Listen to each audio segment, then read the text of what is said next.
About you and popping the closet. How was that? Coming out the closet. Well, Yeah. cool way to call it is a popping, no? Popping the closet. I popped the closet.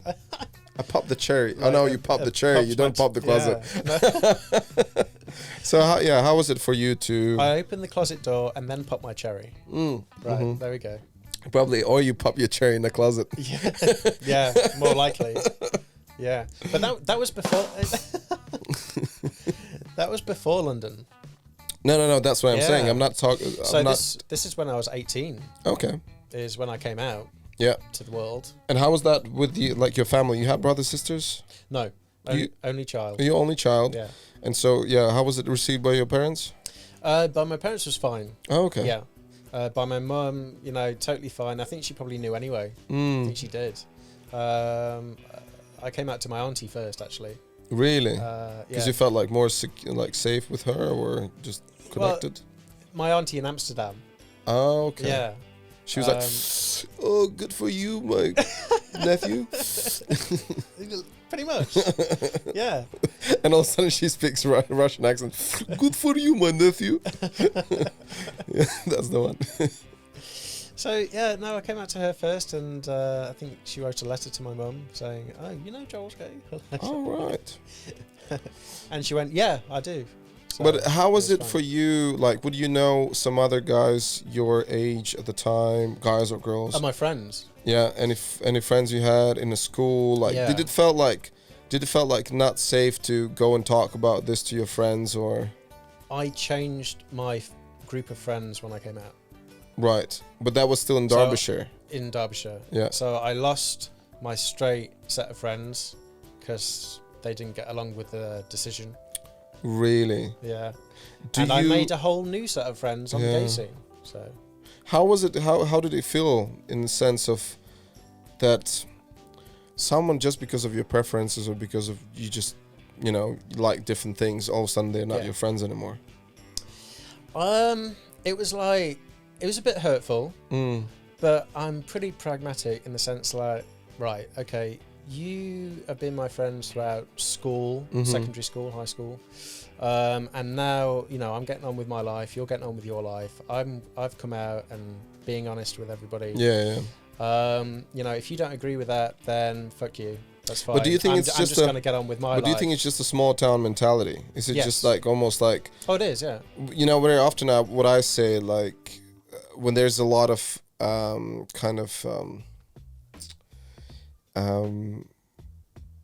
violence and some kind of violence, being just mistreating other people. It's mainly because it's not because of their fault. It's because where they're from is the environment. It is, yeah.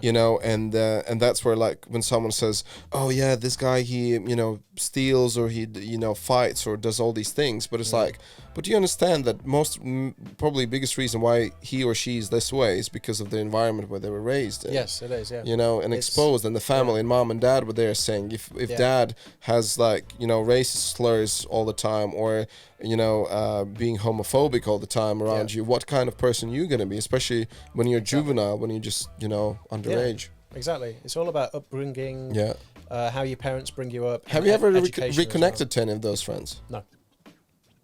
That's a shame, because you would think like maybe that what's one point they would like, oh shit, actually, doesn't matter, what orientation you are. I mean, I tell a lie, actually. One person did reach out to me like last year or something. Okay.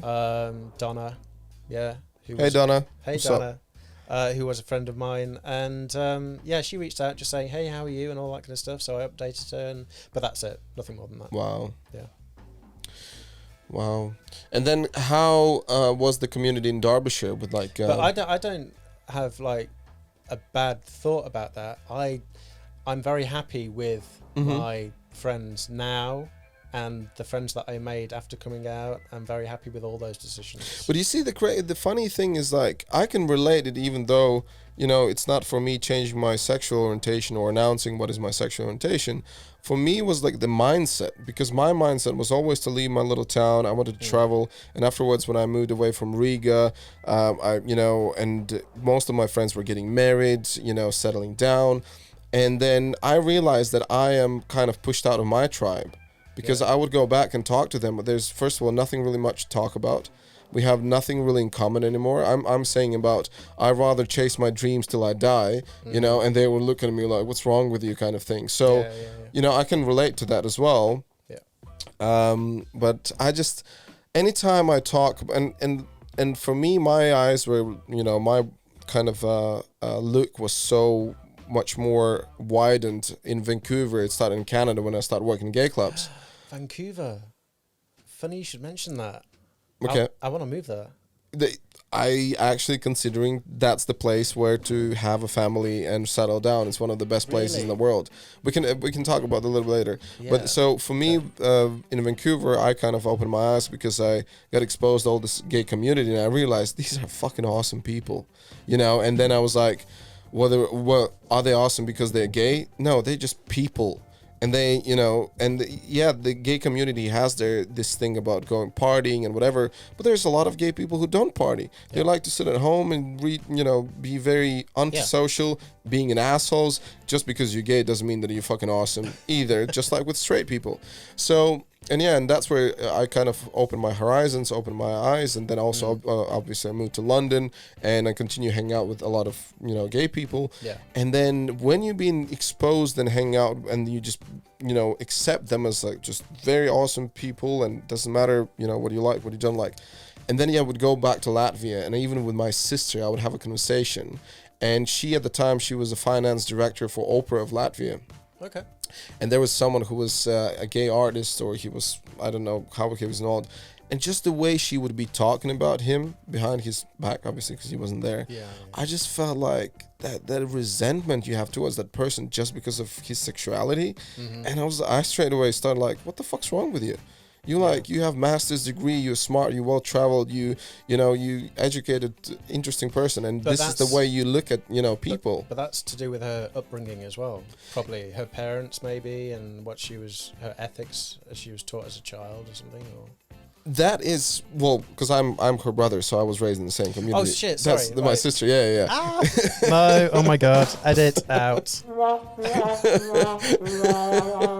Listening skills to zero. Yeah. So my sister, she's 5 years older, and like she has 3 kids, and like very like high like family values and everything like that. Okay. But I think that the biggest problem, and the way I see it, I am pretty sure, about 100%, maybe like 95% sure, that if I would be still in Latvia, and if I would be like hearing whatever I have around me, I probably would be just like her. And what I'm trying to say is that the environment changes you, and you know you get exposed to these people. Because when I started dancing in a gay club, the main reason was because I was not allowed to make money legally anymore. Because in Canada, I ran out of my visa, and the only way I figured out to stay there was to study in university. Right. And on campus, I couldn't get any work because that's the only place I could work. And then I met someone who was like, oh, I'm manager in this gay club. You're a good dancer. Would you like to work? And I was like, oh, gay club, that's crazy. Like, oh, never. And the next thing you know, I'm there half naked. Was that Chris? No. And then in Vancouver. What do you mean? Oh, Chris? Right. Okay. So I'm talking about popcorn again. No. No, I started doing dancing in gay clubs in Vancouver. Yeah. And then, the first couple of weeks was like, oh my God, like all these guys and this and that. And then I realized, oh my God, they're actually cool people and just have fun. Yeah, they do drugs and do this, but that's them having fun. And then it was so quickly they just accepted, because I was like, one of the things, and I think that's what a lot of straight guys struggle with. They're like, oh, if he's gay, he's probably going to try to, you know, make a move on me. It's like, first of all, why do you think you're so crazy attractive that, you know, gay people just will jump on you, you know? Mm-hmm. Obviously, that's that. But so for some reason, I think straight men, that's the mentality, or that's the way they think about it. Yeah. And so you're saying because you got out of Latvia when you did, you broadened your horizons, and it opened you up to different parts of the world and life and people. 100%. And I mean, like, if I wouldn't work in gay clubs, probably I wouldn't be that, you know, kind of exposed and more understanding what is going on. Yeah. But because I was, and in the beginning I was like, oh, that's me getting out of my comfort zone. Mm-hmm. But then afterwards I realized, what the fuck I was stressing about? This is, these just people having fun. And then I realized I rather hang out with gay people in gay clubs than with straight people. And the certain the one of the main reasons were like straight people, whenever they have some drinks, whatever, they get aggressive. They need to prove some stuff. The testosterone is just going through the roof. You know, there's always fighting for women and all that shit. You know, if gay people have any issues, any fights, they just like slap each other and like, you bitch, I hate you. You know, they kind of walk away. Not that everyone is so camp, but you know, and it's always fun around them to hang out with them, and it's just because I did go-go dancing also in a straight club. And I remember in Vancouver, in dancing in the straight club, I would see like always like some fights. You know, always these guys are like, "Oh, you're looking at me like, what did you say?" kind of thing. It's just like, pfft. And I was like, I'd rather just work in gay clubs. Yeah, because I photographed straight venues as well, clubs, and the environment, the atmosphere is just so different. Yeah. Yeah, you can tell as soon as you walk in the door, like it's not so, it feels like it's not so friendly, and there's a little bit of tension in the air kind of thing. Because it's like a constant competition almost. Like it's like these gorillas just walking around, oh, this is my female. Yeah, no, exactly. And they're all trying to get the girl, and it's like this I was going to say bitch, but that's not the right term to use, but it's what that's the term they'd use. Yeah. You know, no, well, the bitch, this, if you this like, person's mine, and if you refer to like for dogs, like, you know, that you know, a female dog is a bitch. But and that's how they see it. Yeah, but the attitude is almost like that. When you see a pack of dogs, they would just be like all like surrounding this female who is ready to mate, and then they would fight for it. But that's how it looks, especially in clubs when the people are drunk, when they don't. There's like. The common sense doesn't exist anymore. No. It's like yeah, exactly. Ridiculous. Yeah, absolutely, totally. Agree. And but I've always enjoyed to watch the gay guys game, because obviously as a dancer, how many times I would be hidden on, and like especially when I worked in Los Angeles in some of the gay clubs, I would get so often, you know, because it was all tips, so they would stick the tips in my, you know, pants, whatever, and so often like someone has $20 bill, put it in with a phone number on it, and shit like that, and they would just like put it in there, and they're like, oh yeah, open it now. So I'm kind of opening it, and it's not like that. And I'm just laughing. And actually, one of my he became a really good friend of mine. So he met me in a club, and he's like hitting on me. That I didn't realize, you know, that's how oblivious I was. And I said like, oh, do you? Because I had no friends in LA, and I was like, do you want to hang out? And he was like, yeah. And he thought that's the first date. So we go out and we have just, you know, having a drink or food or whatever, and I don't remember how, but he was like, are you straight? And I was like, yeah. I think I probably said something about, oh yeah, I was with this girl, like whatever, and he's like, you straight? It's like, yeah, I am. And but then he was fine, and we just became like best pals, and we were hanging out, and we were wingmanning for each other. You know, every time we go to a gay club, I would just go and talk to anyone. It's like, oh, have you met my friend? yeah. I mean, I've been asked that a lot as well. Are you straight? Really? Yeah. But the thing is like, it's like when I'm photographing in gay clubs and stuff, like people will actually ask, they go, are you gay? Are you straight? Yeah. I'm gay. Yeah. Well, I think when I met you first time, I wouldn't be able to say that. But also, like, again, when you expose more... You were camper than I was. Yeah. Dude, like the amount of times... Listen, I even used this in my stand-up comedy in Bali. One of my sets was basically, I would be on a stage, dancing, then getting on the stage, getting a drink, and then I would usually get approached by some guys coming over, and they would have their bestie, BFF, a girl, right? Yeah. And so these girls, and they would be like usually drunk, and they would come over to me, and they was like, oh my God, if you would be straight, I would fuck you right here. And then I'm like, well, you're in luck. I'm actually straight. He's like, no, shut up. There's no way you're straight. You dance the campest out of everyone. How the fuck you possibly straight?